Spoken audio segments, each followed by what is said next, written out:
Hello दोस्तों, welcome back to my channel. आज हम पढ़ने वाले हैं मध्य प्रदेश की प्रमुख चट्टानें और उनमें पाए जाने वाले खनिज के बारे में। सबसे पहले हम बात करेंगे ये वाले रीजन की, बुंदेलखंड जिसे हम कहते हैं। ये वाले रीजन में आर्कियन चट्टानें पाई जाती हैं जो कि बहुत ही पुरानी और कठोर चट्टानें हैं, जो आपकी नीस के फॉर्म में कन्वर्ट हो चुकी हैं। इन्हीं का अगला रूप देखें तो हम जो आर्कियन है वही धारवाड़ में चेंज हो जाता है, मतलब इनके स्तर बदलते रहते हैं। आर्कियन कठोर चट्टानें जो कि नीस में परिवर्तित हो गई। नीस के बाद आता है धारवाड़। धारवाड़ जो है यहाँ महाराष्ट्र से लेके ये जो छिंदवाड़ा बालाघाट, यहाँ से लेके महाराष्ट्र से लेके छिंदवाड़ा बालाघाट यहाँ तक फैला हुआ है। और बाकी यह पूरे भारत में भी फैला हुआ है, जहाँ कर्नाटक आता है, छोटा नागपुर का पठार आता है। इसका कुछ हिस्सा ये जो महाराष्ट्र वाला ये नीचे का है, ये जो धारवाड़ है, इसका हिस्सा मध्य प्रदेश में भी है, जिसको हम इसके लोकल नेम जो हैं धारवाड़ के, ये जो आर्कियन है यही धारवाड़ में कन्वर्ट हो गई दोस्तों। इसके ही लोकल नेम है सौसर, जिसे छिंदवाड़ा में हम सौसर के नाम से जानते हैं, बालाघाट में से हम चिल्पी के नाम से जानते हैं। दोस्तों, ये धारवाड़ जो है खनिज की दृष्टि से बहुत ही संपन्न चट्टान है। यहाँ जितने भी कीमती खनिज होते हैं वह यहाँ पाए जाते हैं, जैसे लोहा है, सोना है, एल्यूमिनियम है, मैग्नीज, बॉक्साइट, तांबा। छोटा नागपुर के पठार में, कर्नाटक में देखा होगा कि कर्नाटक में हट्टी की खदानें वगैरह जो हैं वो सब, ये जो धारवाड़ की जो चट्टान है यही यही पूरा खनिज मध्य प्रदेश का मिलता है, जिसे दक्कन ट्रैप के नाम से भी जानते हैं। तो मध्य प्रदेश की बात करें तो मध्य प्रदेश में ये वाला जो क्षेत्र है बालाघाट, इसको खनिज राजधानी के नाम से जानते हैं हम लोग, क्योंकि यहाँ मैग्नीज की भरवेली खदान भी यहीं पर है। और यहीं पर तांबा की मलाजखंड खदान है, इसे तांबा नगरी के नाम से भी जानते हैं हम लोग। यहाँ लोहा भी बहुत अधिक मात्रा में पाया जाता है। अब हम बात करें तीसरी चट्टान के बारे में, तो सबसे पहले आर्कियन कुछ दिन बाद धारवाड़ चट्टान में परिवर्तित हो जाती है। फिर इसके बाद ये जो परिवर्तित होती है वो होती है कटप्पा चट्टानों के नाम से, जो होती है कटप्पा चट्टान है। ये मध्य प्रदेश में दो जगह पाई जाती है। कटप्पा चट्टानों के फिर हम दो फॉर्म करते हैं। कटप्पा चट्टानों को ग्वालियर में ग्वालियर सीरीज के नाम से जानते हैं, और यह पन्ना वाले क्षेत्र में बिजावर श्रेणी के नाम से हम इसको जानते हैं। तो जब हम ग्वालियर सीरीज के नाम से इसको जानते हैं तो यहाँ दोस्तों क्या मिलेगा, कटप्पा चट्टानों के कारण रंगीन संगमरमर हमें देखने को मिलेगा। बिजावर श्रेणी में हमें क्या देखने को मिलेगा, हीरा देखने को मिलेगा। हीरा की यहाँ बहुत सारी खदान है, जैसे हिनौता है, मझगावा है, और अंगोरा की खान जो कहते हैं, पन्ना, छतरपुर, सतना इसके प्रमुख केंद्र हैं। फिर हम तीन चट्टानों के बारे में दोस्तों पढ़ चुके हैं।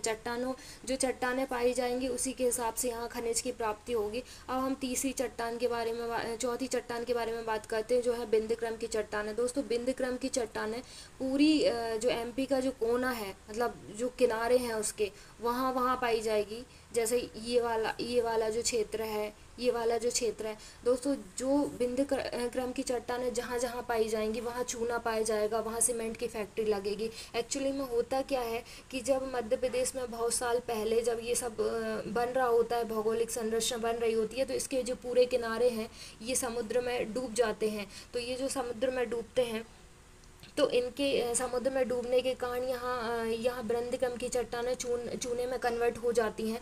तो यहाँ हम देखते हैं कि सबसे पहले ये वाले क्षेत्र में मुरैना में 1920-21 के समथिंग यहाँ सीमेंट फैक्ट्री लगती है, जैसे एसीसी सीमेंट फैक्ट्री है, जेपी सीमेंट है, बिरला वगैरह, ये सब इसी क्षेत्र में लगी हैं। सतना, जबलपुर वाले यहाँ वाले क्षेत्र में, और कुछ यहाँ बची कुची जो रहती है नीमच, मंदसौर, यहाँ बिंद क्षेत्र जो है वहाँ चूना पाया जाता है। तो हम देखते हैं कि जहाँ ये बिंद क्रम की चट्टान है वहीं चूना पाया जाता है, मतलब ये वाला क्षेत्र, ठीक है। तो यहाँ एसीसी बानमोर फैक्ट्री पहली लगी, एसीसी कारखाना भी यहीं है, चूना सीमेंट वगैरह यहीं हमें यहाँ देखने को मिलता है। सतना, जबलपुर, जहाँ हमें सीमेंट फैक्ट्री भी मिल जाती है। तो दोस्तों, जितनी भी बिंद क्रम की चट्टान है वहाँ यही देखने को मिलता है।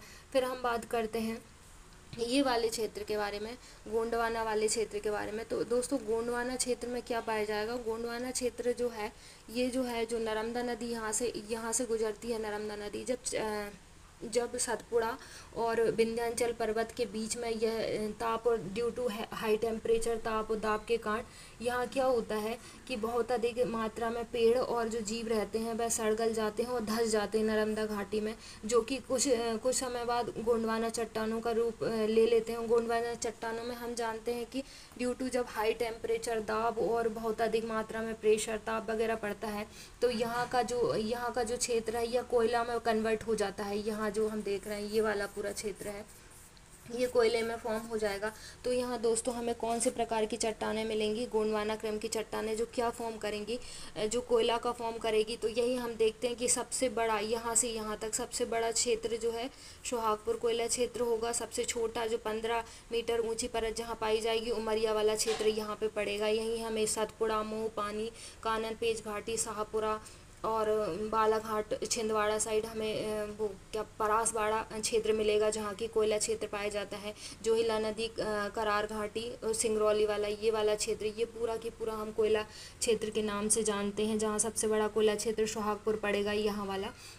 तो दोस्तों हमने चट्टानों के उससे समझा है कि कौन कौन से खनिज कहाँ कहाँ हम देखते हैं। फिर इसके बाद हम देखें तो